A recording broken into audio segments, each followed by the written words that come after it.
Second part. Doris's home was at the base of a hill about 30 minutes at a gallop from where the pair happened to meet.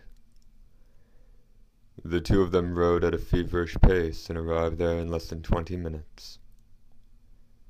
The second she wrapped up her discussion with Dee, and Doris put the spurs to her horse, as if pushed by the encroaching twilight. Not only vampires, but also all the most dangerous monsters and supernatural beasts waited until complete darkness fell before they became active. There wasn't cause to be in such a hurry, but Dee remained silent and followed his attractive employer.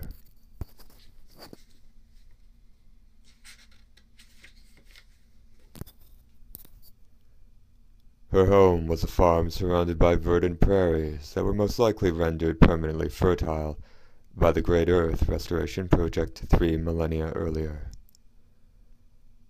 At the center was the main house.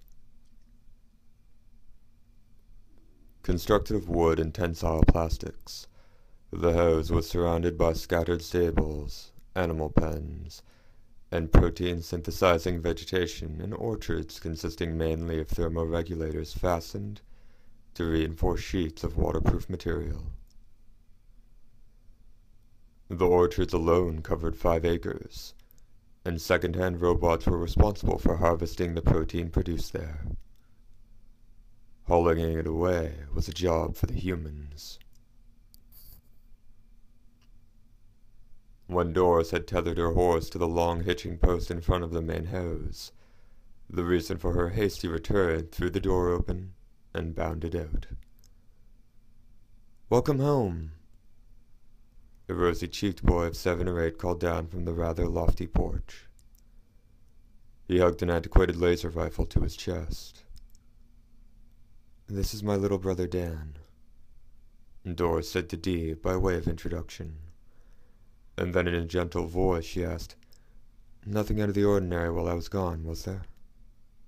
Those mist devils didn't come back now, did they?" "Not at all," the boy replied, throwing out his chest triumphantly. "Don't forget, I blasted 4 of the buggers just the other day.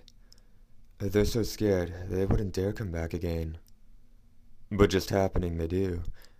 I'll fry 'em to a crisp with this baby here." That said, his expression suddenly grew sullen. I almost forgot. That jerk Greco came by again, carrying some bunch of flowers he says he had sent all the way from the capital. He left them here, and asked me to pass them along to my lovely sister when she gets home. "So what happened to the flowers?" Doris asked with obvious interest.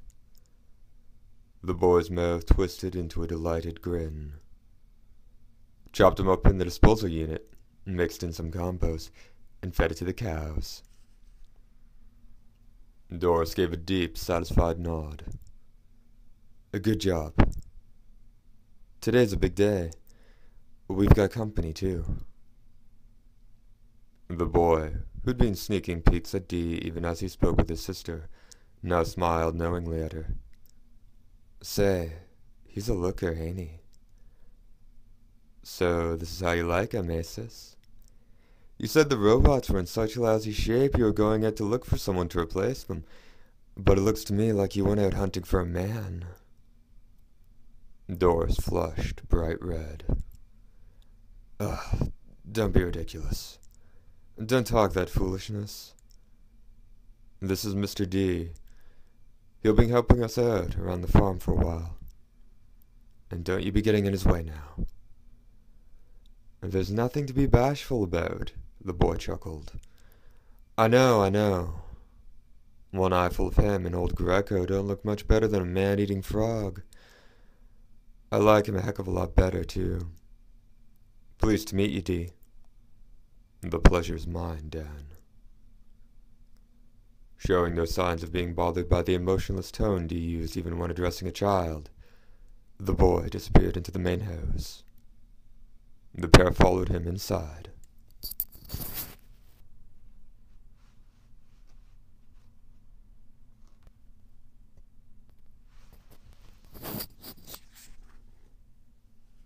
I'm sorry.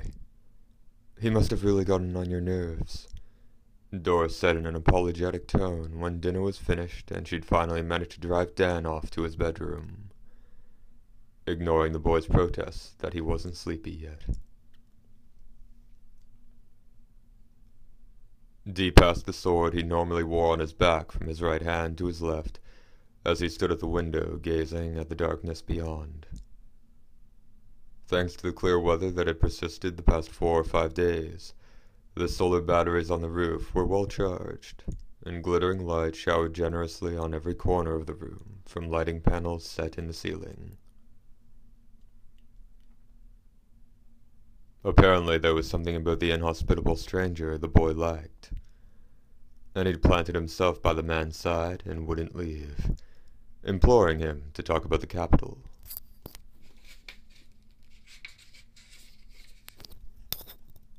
Or to tell him about any monsters or supernatural creatures he might have slain in his travels. Then, to top it all off, he created quite a commotion when he said his sister was being a pest and grabbed Dee by the arm to try and bring him back to his room where they could talk man to man all night long. You see, he gets like that because travelers are so rare, and we don't usually have much to do with the folks in town either. And it doesn't bother me. I take no offense at being admired. As he spoke, he made no attempt to look at Doris sitting on the sofa, wearing the shirt and jeans she'd changed into earlier. His tone was as cold as ever. Closing his eyes lightly, he said, "It's now 9:26 night, Frontier Standard Time. Since it has already fed once on the person it's after, I don't imagine it'll be in that much of a hurry. So I suppose after midnight will be the time to watch. In the meantime, could you tell me everything you know about the enemy? And don't worry, your brother is already asleep. I can tell by his steady breathing." Doris's eyes went wide.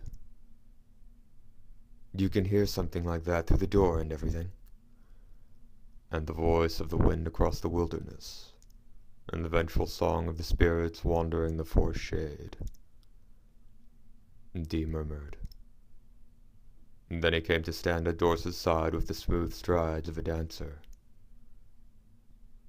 When she felt that cold and righteous visage peering down at the nape of her neck, Doris shouted, "Stop!" and pulled away without thinking.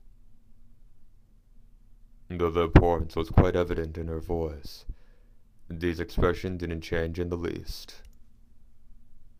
"I'm just going to have a look at your wounds, to get a general idea of how powerful a foe I'm up against." "I'm sorry." "Go ahead, take a look," she said, turning her face away and exposing her neck. Even if the slight trembling of her lips was a remnant of her reaction seconds earlier, the redness of her cheeks was caused, no doubt, by the embarrassment of a virgin having her flesh scrutinized by a wholly unfamiliar young man. After all, in her 17 years, she hadn't so much as held hands with a boy before.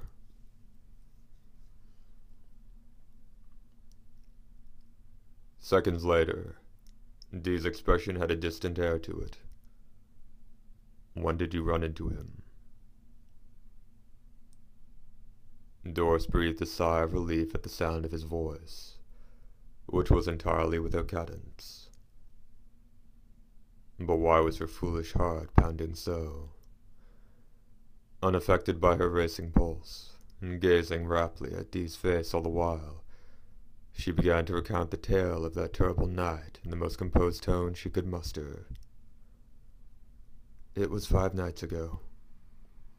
I was chasing a lesser dragon that had slipped onto the farm while we were fixing the electromagnetic barrier and killed one of our cows. And when I finally thought I'd finished it off, it was already pitch black out. To make matters worse, it was near his castle. I was all set to hightail it home when what should happen but the dying beast suddenly spits fire and burns the back half of my horse to a cinder. I'm 30 miles from home, and the only weapons I've got to speak of are the spear I used to kill lesser dragons and a dagger. I ran as fast as I could. I must have run for a good 30 minutes when I noticed something, like there was someone running along right behind me. Doris suddenly fell silent, not only because the memory of that terror had become fresh again, but also because a fiendish howl had just pierced the darkness from somewhere very close. The breath was knocked out of her as she turned her beautiful face in that direction, but soon enough she realized it was only the sound of some wild animal. Her expression became one of relief. Though rather dated, an electromagnetic barrier that had cost them a pretty penny sealed the perimeter of the farm, and within it they had a variety of missile weapons set up. She resumed the account of her horrid experience.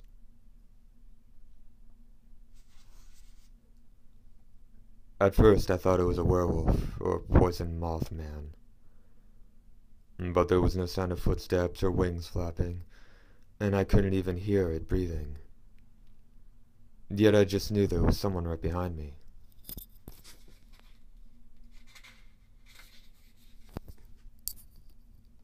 No more than a foot away, and moving at exactly the same speed I was.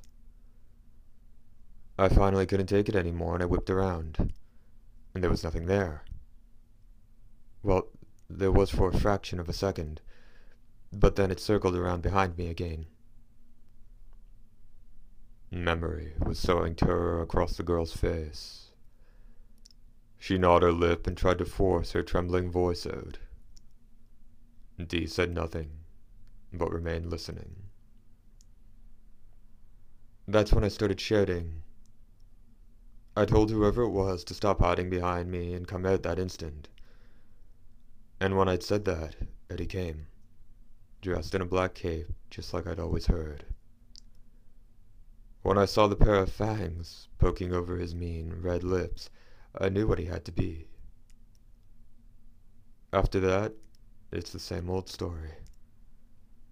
I got my spear ready, but then my eyes met his and all the strength just drained right out of me. Not that it mattered much, because when that pasty face of his got closer and I felt breath as cold as moonlight on the base of my neck, my mind just went blank. The next thing I knew it was daybreak, and I was lying out on the prairie with a pair of fang marks on my throat. That's why I've been down at the base of that hill each and every day, morning till night, looking for someone like you. Her emotional tale over at last, and Doris slumped back onto the sofa exhausted. And he hasn't fed on you again since. That's right. Though I do wait up for him every night with a spear ready.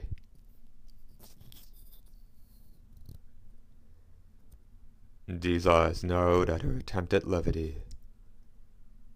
If we were merely dealing with a blood-starved noble, he'd be coming every night. But you see, the greater the interest they take in their victim, the longer the interval between attacks so they can prolong the pleasure of feeding. But the fact that it's been 5 days is incredible. It seems he's extremely taken with you. Spare me the damn compliments, Doris cried. No trace of the Spitfire who had challenged Dee to battle at twilight remained now. She sat there, a lovely 17-year-old girl trembling in fear. As Dee surveyed her coolly, he added words that only made the hair on her neck stand higher. The average interval between attacks is 3 to 4 days. More than 5 is extremely rare. He'll come tonight, without a doubt. From what I can tell from your wounds, he's quite powerful, as frontier nobility go. You said something about his castle. His identity is clear to you, is it? Doris gave a little nod. He's been lord over this region since long before there was any village of Ransilva. His name is Count Lee. I've heard some say he's 100 years old, while others say he's 10,000. 10,000 years old, eh? The powers of a noble grow with the passing years. He could prove a troubling adversary, D said, though his tone didn't sound particularly troubled. The powers of a noble? You mean things like the power to whip up a gale with a wave of the arm?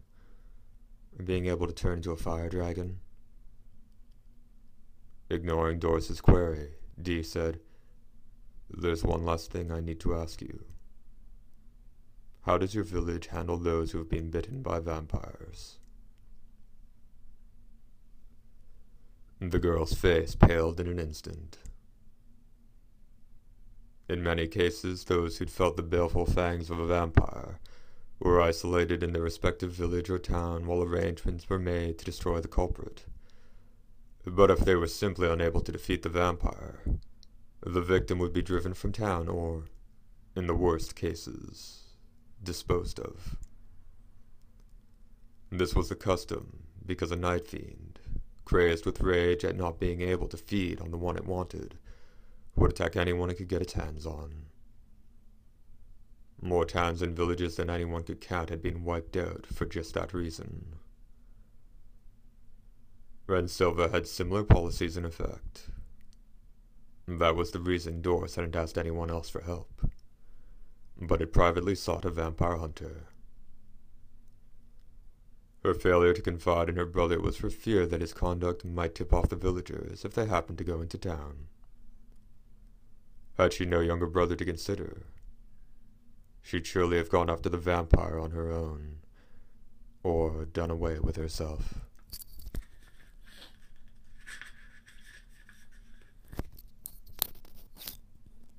Vampires dealt with their victims in one of two ways.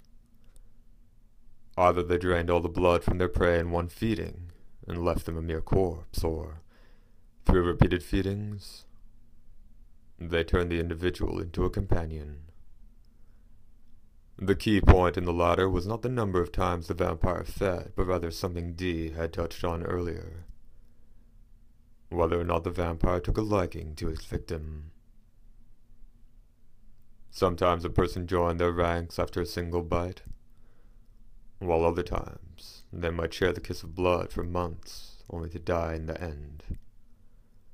And it went without saying that those transformed into vampires had to bear their destiny as detestable demons, wandering each night in search of warm human blood, living in darkness eternal. For Doris, and for every other person in this world, that was a true terror. Everywhere it's the same, isn't it? D muttered. Accursed demons, ghouls from the darkness, blood-crazed devils. Bitten once and you're one of them. Well, let them say what they will. Stand up, please, he said to Doris, who was caught off guard by the one remark meant for her. It looks like the guest we were expecting has come. Let me see the remote control for your electromagnetic barrier. What? He's here already? You just said he'd be here after midnight. I'm surprised too. But he didn't look it in the least. Second part, end.